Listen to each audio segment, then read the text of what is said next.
Starting in 2016, states started enacting laws requiring that companies post their pay ranges. And now at least 10 states require it, with over a quarter of the US labor force covered by salary transparency legislation. And as all of this is happening, a lot of companies are playing catch up. So in today's episode, we'll discuss how people are reacting to these new laws, the misunderstandings that do exist, and also how companies can set themselves up to not just survive, but thrive in this new environment. And we do that together with two people from A16Z's People Practices team. Shannon Schiltz, operating partner leading A16Z's People Practices team, and Brandon Cherry, partner on the same team. Let's get started. As a reminder, the content here is for informational purposes only. Should not be taken as legal, business, tax, or investment advice, or be used to evaluate any investment or security, and is not directed at any investors or potential investors in any A16Z fund. Please note that A16Z and its affiliates may also maintain investments in the companies discussed in this podcast. For more details, including a link to our investments, please see a16z.com/disclosures.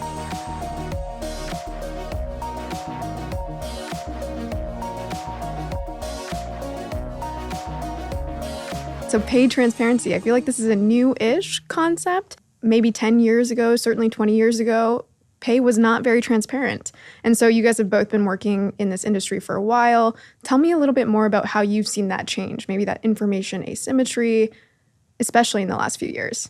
You know, it's funny that you say that. I was just trying to think of what year pay transparency became a thing. I think in 2010, because that's 13 years ago. Yeah. So before any of this was truly enacted in law? It became more of a cultural thing, right? Okay, and it became very much a Silicon Valley thing, too, that people should just be, you should feel confident with what you pay each employee. And if somebody else finds out about it, you should be able to justify it. And historically, that was generally reserved for government jobs. Teachers, you get a master's degree, you get this many more dollars. Yep. There was like real clarity, and it was structured around achieve this or do this or have this, you get more money. But in non-government, non-education industries, it was probably a widely known secret that people talked about their compensation. It just decided that we're going to just bring it to the front so that there's actually insight and rational thinking around how much you're paid and why, which was really powerful for employees. Yeah, it is powerful. I mean, it seems like a no-brainer that should exist, that companies should think critically about how their compensation is structured.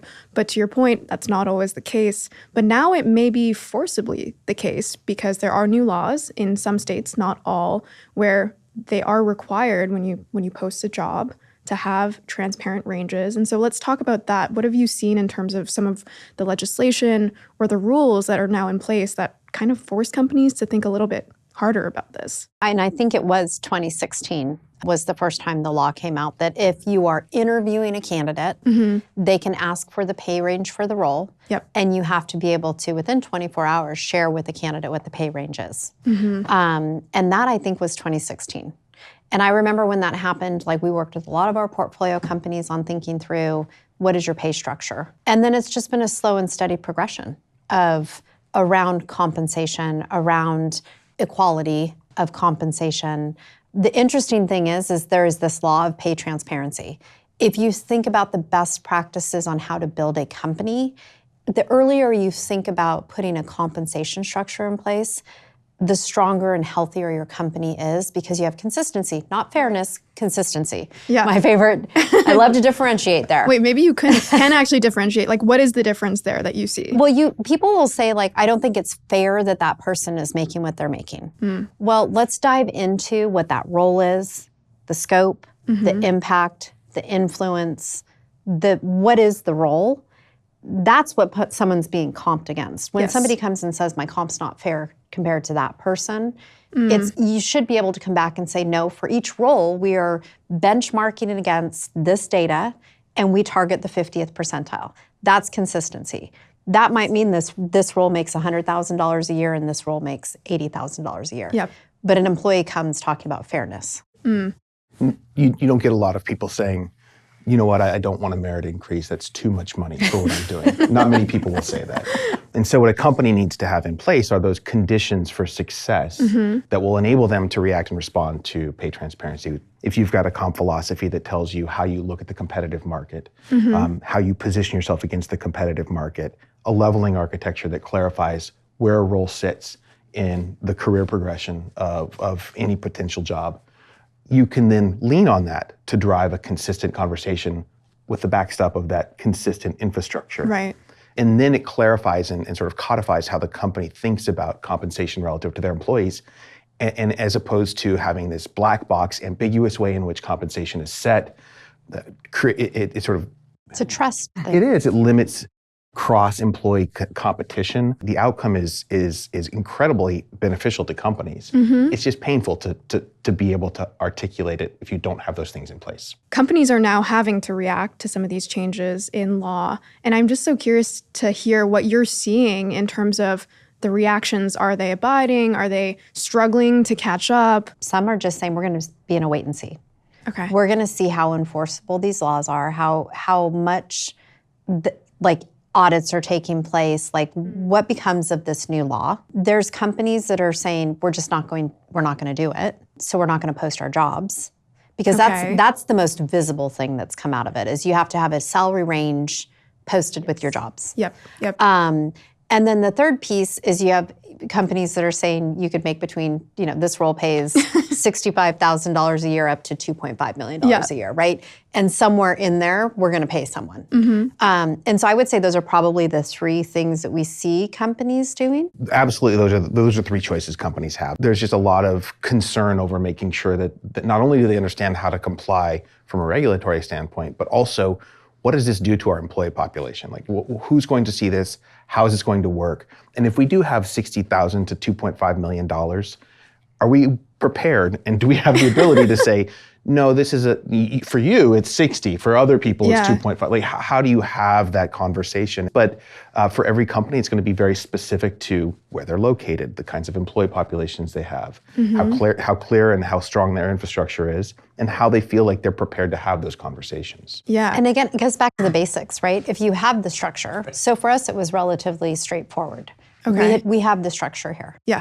And so we could post roles and put a salary range out there. We set it up so we can defend it. The interesting thing that happens, though, is, again, the number of times that somebody sees a job posted and thinks, well, that's what I do, but I don't make that. You have to be ready to have those conversations and get your managers ready to have a conversation on why actually this is a level above you and you can progress into it, but that's not where you're at right now. And that's a hard conversation. All right, let's start to think about how companies actually build this, because a lot of companies don't have this in place or just in the early innings. And so if you are a company that, let's say, has, I think the California threshold is 15 employees, and all 15 of those employees have been hired in disparate ways, paid in disparate ways, there's no sort of underlying strategy or structure, like how do you even go about thinking about how to start setting that up? The three core tenets are what we talked about before. You need to be able to articulate your philosophy on compensation. Not everybody is going to be able to compete with a $10 billion in revenue publicly traded company on a cash basis. So you need to own the philosophy that you believe will drive the kinds of outcomes that you want as a company. So your compensation philosophy in terms of how you define your competitive market, companies of your size and scale, and where you position against that competitive market data is really important. That sets the tone for then how you think about driving market data through your comp philosophy to determine those ranges. The other element is your leveling architecture, how you define what it means to be an early career employee versus a seasoned individual contributor versus a first-time manager versus a seasoned leader. That's your leveling architecture. So between your philosophy and your leveling architecture and the third-party market data that you use to determine that relationship, you can set your ranges very consistent with what you should be providing to candidates and articulating to current employees when they request. I think one thing that many companies would be maybe scared of is developing this system. And then again, as we talked about, it impacts employees who are already there, not just new employees. So should there ever be exceptions? I feel like this is something that comes up as different managers are talking about, top talent. You hear about the 10X engineer. Can they really fit into something so structured like that? When I talk to portfolio companies about performance management, Yeah. the thing I always talk about, and it comes back to compensation a lot of times, especially around equity, which is there is a top 10% of your organization that isn't just the best performer, but they're critical. Yes. And what I mean by critical is if they left tomorrow, something stops working. Single point of failure. Single point of failure. And that, like, those ranges, like, they might not fit into a range, but pay transparency says why. Why is this a one-off, right? And you can justify it. And so this is where I always go back to the fairness versus consistency. Consistency is consistency. If you define critical talent as being above range, that's being consistent. Like, you have to be classified as that type of individual. And this happens in companies all the time, that, like, their software architect, their, designer, their person that is, like, doing something that's so incredibly critical that everything stops. And so as long as you're working it into your overall philosophy, it's still consistent. A lot of times we'll talk about the building the ranges. It's not done in a vacuum. Shannon's brought up an incredibly important point. The consistency is really about the design and the process that you use to determine where you sit. The flexibility comes in other tools that the HR ecosystem should have in place, things like performance management, assessment of talent, assessment of candidates. Those are the things that give you the flexibility and the freedom to say, this person is a single point of failure. The opportunity cost of losing this person and their criticality to this company commands that we have to make sure that we put them in a position to retain them. And so the consistency in the application of the data and the design of the compensation infrastructure is incredibly important.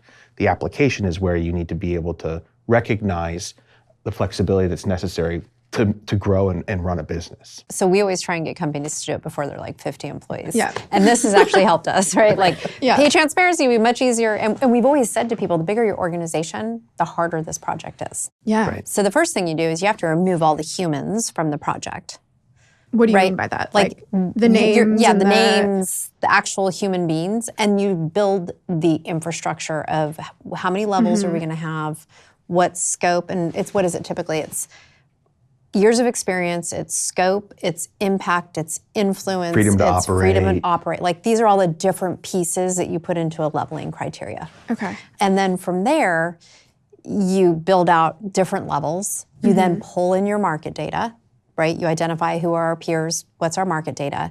Then you go through the process of, once you have all of that structured, you start leveling people just off of the leveling criteria. And you always find folks that are either way above range or way below range. I guess final question is, we're talking about these smaller companies who at the beginning it's just like the founders trying to figure this out, piece together data from Pave or somewhere else. And at what point is it really the time where you should be bringing in someone like yourselves to figure this out? Your early stage, you just have to get stuff done, Yeah. right? And then you get to, like, I would say, we have early stage companies. We have, our venture, which is A, B, C rounds, right? And then we have growth. And I would say it's typically once they're getting a good infusion of money and they're going to start scaling on hiring, that it's like, this is a great time. It doesn't have to be complex, but put something in place so that you feel like you're being consistent. We hear companies say, well, this feels very limiting.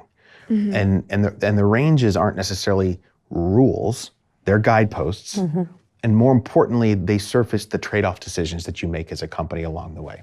And instead of just making decisions without understanding the consequences of those decisions, your compensation infrastructure, your ranges, your leveling criteria all give you an idea of when you're making guiding principles to get you to where you should be. And then you can say, okay, we choose to do this. We need to make sure that we understand why, and then we're good with that, because this is a key hire where we have looked for this role for 12 months and have not been able to fill it, and now we're going to. And I would say, even more importantly, I would say it's less we've looked for this role for 12 months.